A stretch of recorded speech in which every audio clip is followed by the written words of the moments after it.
Dewan Rakyat lantikan U-Mobile laksana rangkaian kedua 5G bersandarkan penelitian teliti MCMC tiada menteri terlibat. Perinciannya kita bersama Atika Makta. Baik, Ifa, keputusan melantik U-Mobile Sdn Bhd untuk melaksanakan rangkaian kedua 5G berdasarkan tata kelola yang baik.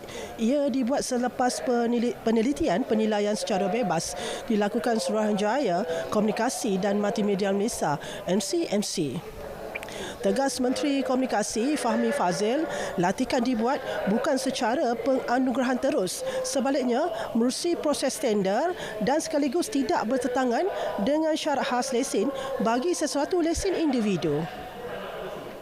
Pemilihan syarikat pelaksana rangkaian 5G kedua dibuat berdasarkan gabungan beberapa faktor seperti rancangan perniagaan dan teknikal yang telah dikemukakan, rekod kadar aduan dan kepuasan pelanggan serta prestasi syarikat-syarikat ini dalam melaksanakan inisiatif infrastruktur lain. Ini termasuk faktor sumbangan kepada projek penyediaan perkhidmatan sejagat ataupun USP seperti jendela fasa 1 dan projek penaiktarafan 4G yang selaras dengan komitmen MCMC untuk meningkatkan pengalaman pengguna dan kecemerlangan perkhidmatan. Fahmi turut menegaskan pihaknya atau Timbalan Menteri tidak terbabit dalam sebarang proses penilaian. Dalam perkembangan lain, kerajaan tidak berhasrat menyekap platform media sosial yang gagal berdaftar lesen kelas pemberi perkhidmatan aplikasi selepas 1 Januari 2025. Bagaimanapun, Fahmi menggesa penyedia perkhidmatan memainkan peranan penting dalam mewujudkan ekosistem lebih selamat kepada pengguna.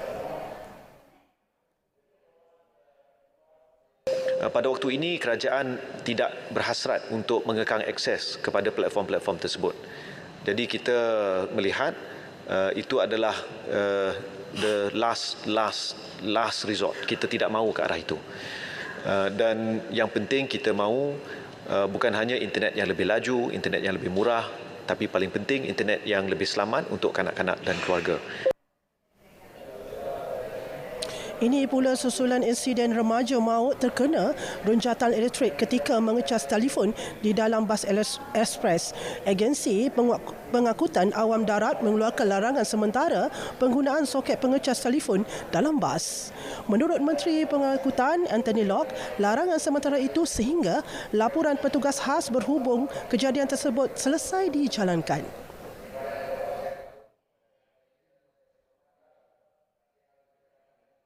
Wakil Suruhanjaya Tenaga, JPJ, Myros, Sirim dan APAD juga telah melakukan pemeriksaan awal ke atas syarikat pembuat bas terlibat ataupun coach builder. Laporan lengkap mengenai punca insiden akan disediakan oleh pasukan petugas khas setelah siasatan menyeluruh siap sepenuhnya. Tempoh 14 hari diberi kepada pasukan petugas khas untuk mengemukakan hasil siasatan. APAD turut mengeluarkan surat tunjuk sebab kepada pengendali bas ekspres yang terlibat pada 4 November bagi mendapatkan maklum balas. Ini pula usaha menyelaras sebarang aduan yang diterima Kementerian Kerja Raya. Pelaksanaan integrasi antara aplikasi MyJalan dan iTegur dilakukan. Aplikasi yang dilaksanakan secara terus kepada sistem pengurusan aduan awam SISPA. JKT atau PBT seperti sedia ada bot bagi memudahkan pemantauan tindakan terhadap aduan yang diberikan sekaligus pengadu mendapat status tindakan terhadap aduan yang diberikan secara otomatis. Pihaknya juga telah membuat penambahbaikan sistem SISPA melibatkan interagensi serta keperluan untuk Biro Pengaduan Awam mengintegrasikan sistem lain. Akhir sekali, guru khafar ditapis dengan teliti sebelum dibenarkan mengajar selari akidah Ahli Sunnah wal Jamaah. Fokusnya bagi memastikan pelajar memahami sepenuhnya konteks pendidikan kafar seiring pendidikan agama sebenar Al-Quran.